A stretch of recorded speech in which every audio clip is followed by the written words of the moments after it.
কি ব্যাপার? সকাল গড়িয়ে সন্ধ্যা হতে চললো, আর এখনো তুমি পড়ে পড়ে ঘুমোচ্ছ? তাই এভাবে সারাদিন ঘুমোলে সংসারটা চলবে কি করে? আজ ভাবছি কাজে যাব না।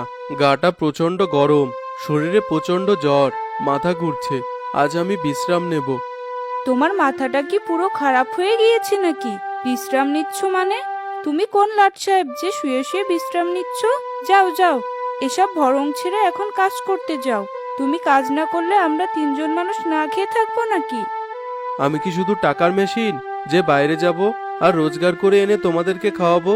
আমার শরীরটা খারাপ, সেটা কেন বুঝতে পারছো না? এখানে বিরক্ত করো না। যাও যাও, এখন আমাকে একটু শান্তিতে একা থাকতে দাও। আচ্ছা বাবা, ঠিক আছে, আমি চলে যাচ্ছি। কিন্তু মনে রেখো, এভাবে শুয়ে থাকলে কিন্তু সংসারের চাকা অচল হয়ে যাবে।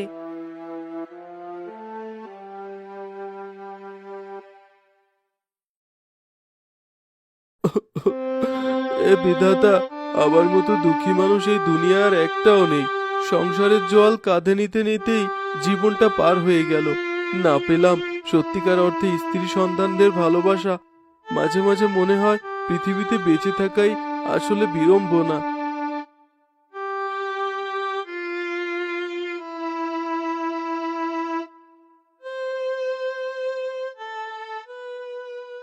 বাবা, ও বাবা, আমাকে কিছু টাকা দাও তো।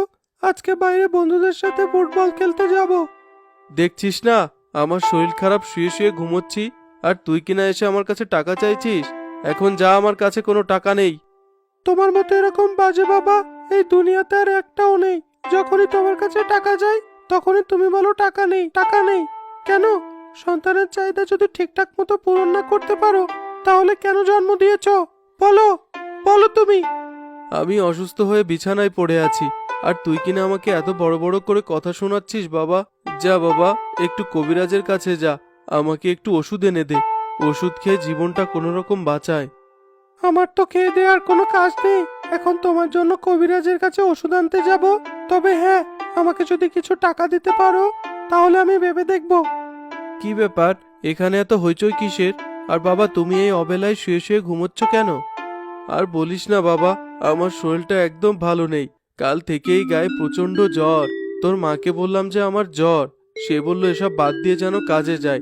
আর তোর ছোট ভাইকে দেখ, তাকে বললাম কবিরাজের কাছ থেকে একটু ওষুধ এনে দিতে, আর সে কিনা আমার কাছে টাকা চাইছে। ঠিক আছে বাবা, তুমি কোনো চিন্তা করো না।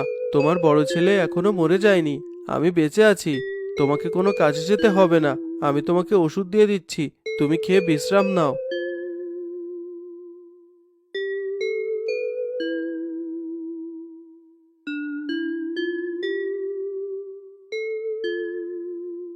যাই, কিছু কাঠ কেটে আনি। বাজারে বিক্রি করে যে টাকাগুলো পাওয়া যাবে, তা বউয়ের হাতে তুলে দেব। তাহলে ওই অশান্তি থেকে হয়তো একটু রক্ষা পাওয়া যাবে।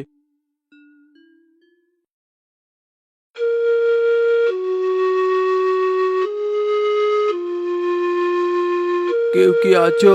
দয়া করে আমাকে একটু পানি পান করাতে পারো? পানির জন্য বুকটা একেবারে ফেটে যাচ্ছে। সাধু বাবা, এই গভীর জঙ্গলে আপনি কি করছেন?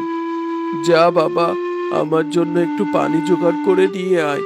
সৃষ্টিকর্তা তোর মঙ্গল করবে। আমি তোর জন্য বুক ভরে আশীর্বাদ করব। এখানে তো কোনো জলাশয় নেই। ঠিক আছে, আপনি এখানে অপেক্ষা করুন। আমি যেখান থেকে পারি আপনার জন্য পানি নিয়ে আসছি।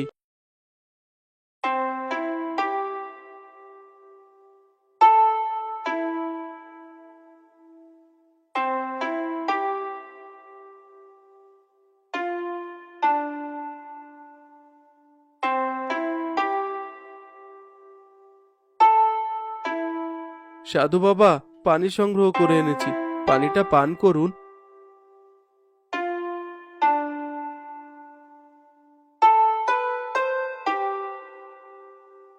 আহা, কত কষ্ট করলি রে তুই। তোর জন্য আমি নতুন করে আবার জীবনটা ফিরে পেলাম। তা বল, কি করে আমি তোকে সাহায্য করতে পারি? তোর একটা মনের বাসনা বল, আমি তোর সেই বাসনা পূরণ করব। আমি গরিব মানুষ, হতভাগা। আমার কোনো বড় স্বপ্ন নেই। তবে আমি একজন দুঃখী মানুষ। স্ত্রী মারা যাওয়ার পর আমি বিয়ে করেছিলাম সুখী হওয়ার জন্য, কিন্তু সেই দ্বিতীয় স্ত্রী আমার বড় ছেলে আমার উপর অনেক অত্যাচার করে, সারাক্ষণ অশান্তি তৈরি করে। তাহলে তুই আবার বিয়ে করতে চাস? যদি চাস তাহলে বল, আমি তোকে এমন এক আশীর্বাদ করব যেন তোর পরবর্তী স্ত্রী অনেক ভালো হয়। ছি ছি, আমার বড় ছেলের বিয়ে হওয়ার সময় হয়ে গেছে সাধু বাবা। আমি এখন কি করে বিয়ে করব? তাছাড়া সমাজ কি বলবে? তবে আমার খুব বড় একটা মনের আশা, যদি আমার একটা কন্যা থাকতো, সে আমাকে নিজের মায়ের মতো আগলে রাখতো। আচ্ছা ঠিক আছে, এই নে, এটা একটা বাঁশ গাছের বীজ। এই বীজটা তুই তোর কাছে রাখ, আর তোর বাড়ির ঠিক উত্তর দিকে এটা পুঁতে রাখবি। এটা একটা বাঁশ গাছ হবে, এবং এক পূর্ণিমার রাতে এই বাঁশ গাছ থেকে তুই একটা কন্যা সন্তান পাবি। এটি হবে তোর বাঁশকন্যা। এই বাঁশকন্যা পাওয়ার সাথে সাথে তোর মনের ইচ্ছা পূর্ণ হবে। এই মেয়ে তোকে ভালোবেসে আগলে রাখবে। কি বলবেন বাবা, এও কি সম্ভব? সত্যি আমার একটা অন্য সন্তান হবে যে আমাকে নিজের মায়ের মতো করে রাখবে?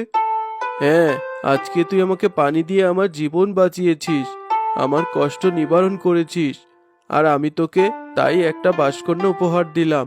আর দেরি করিস না, সূর্য ডোবার আগে আগে তোর বাড়িতে পুঁতে ফেল।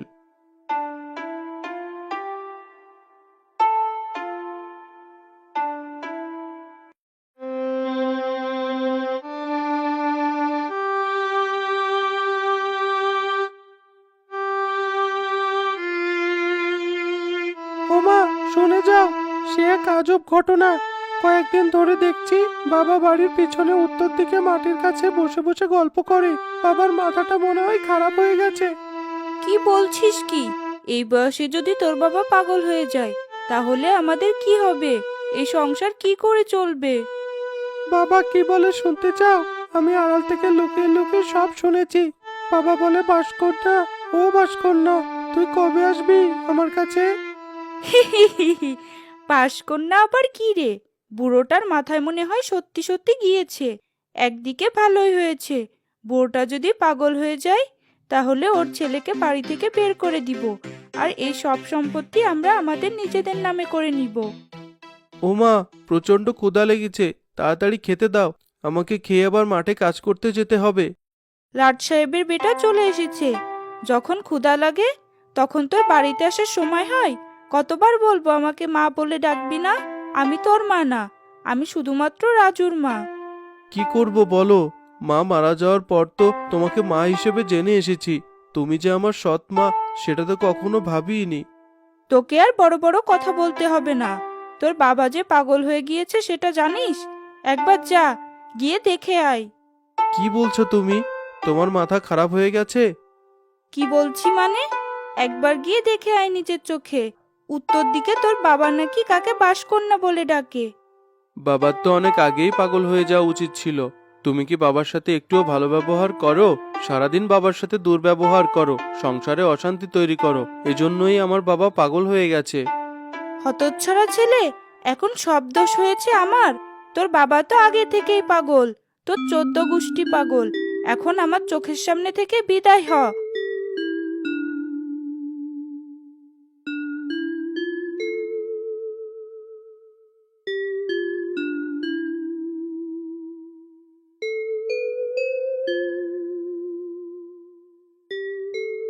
বাবা, ও বাবা, তুমি এখানে বসে বসে কি করছো কি? চলো ঘরে চলো, সন্ধ্যা হয়ে যাচ্ছে বাবা। এখন তোমাকে এখানে থাকতে হবে না। জানিস বাবা কি হয়েছে? সেদিন যখন কাঠ কাটতে গিয়েছিলাম, তখন দেখি এক সাধু বাবা বসে আছেন। আমার কাছে তিনি পানি খেতে চাইলেন, আমি তাকে পানি এনে দিলাম। আর তিনি আমাকে একটা বাঁশ গাছের বীজ দিয়ে বললেন এটা যেন যত্ন করে লাগিয়ে রাখি। আর এখান থেকে নাকি আমি একটা বাঁশকন্যা পাবো। সে আমাকে বাবা বলে ডাকবে, আমাকে যত্ন করবে, আর নিজের সন্তানের মতো আগলে রাখবে। বাবা, তোমার বয়স হয়েছে, আর এসব কিছু তোমার মনের কল্পনা। বাঁশকন্যা বলতে পৃথিবীতে কিছুই হয় না বাবা। যাও ঘরে যাও, আমি তোমার মাথায় হাত বুলিয়ে দেব। তুই আমার কথা বিশ্বাস করছিস না, তাই না? বাবা, সবার মতো তুই আমাকে পাগল মনে করছিস, কিন্তু দেখিস একদিন আমার বাঁশকন্যা ঠিকই আমার কাছে ফিরে আসবে।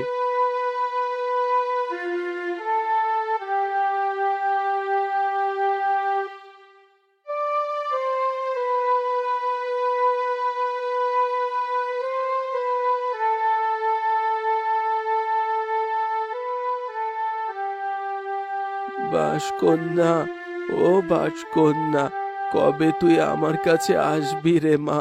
মৃত্যুর আগে তোর মুখটা একবার দেখে যেতে চাই। ডাক্তার কাকা, ও ডাক্তার কাকা, কি হয়েছে? আমার বাবা এভাবে কাতরাচ্ছে কেন? আপনি আপনি ভালো করে বাবার চিকিৎসা করুন। তোমাকে তো আগেই বলেছি, তোমার বাবার শরীর একদম ভালো না। তিনি তার জীবনের শেষ সময় পার করেছেন। তার সমস্ত চিকিৎসা করা হয়ে গেছে, আর কোনো চিন্তা করা যাবে না। এখন তোমরা তার জন্য বেশি বেশি করে দোয়া করো। দেখ দেখ, তোর বাবার কাণ্ড দেখ। মরে যাওয়ার সময় হয়ে গিয়েছে, আর এখনো সে বাঁশকন্যার জন্য কান্নাকাটি করছে।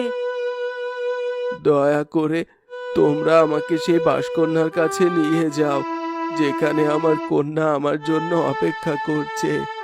ঠিক আছে বাবা, মৃত্যুর আগে আমি তোমার শেষ ইচ্ছাটা পূরণ করব।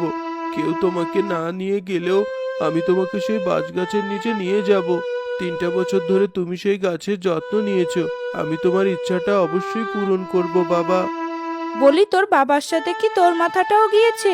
এখন তুই কিনা তোর বাবাকে নিয়ে সেই বাঁশ গাছের নিচে গিয়ে বসে থাকবি? বাবা, ও বাবা, এই যে দেখো আমরা প্রায় পৌঁছে গেছি, আর একটু সামনেই সেই বাঁশ গাছ। এ বিধাতা, এ কি দৃশ্য দেখছি আমি! এখানে তো কোনো বাঁশ গাছ নেই, জায়গাটা পুরোটাই ফাঁকা।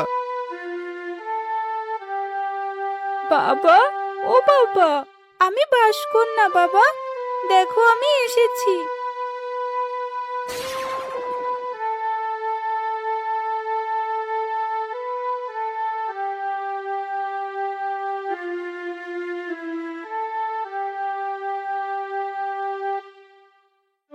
আমার বাঁশকন্যা এসেছে। তোরা কেউ আমার কথা বিশ্বাস করেছিলি না? দেখলি তো ফজল, বাঁশকন্যা এখন আমার কাছে চলে এসেছে। আমার আর কোনো চিন্তা নেই। বাঁশকন্যা, আজকে থেকে আমার সংসারের সব দায়িত্ব আমি তোমার হাতে তুলে দিলাম। আজ থেকে ফজল তোমার ভাই। তুমি তোমার ভাইকে দেখে শুনে রেখো। আমার মৃত্যুর সময় হয়ে গেছে, আমাকে তোমরা বিদায় দাও।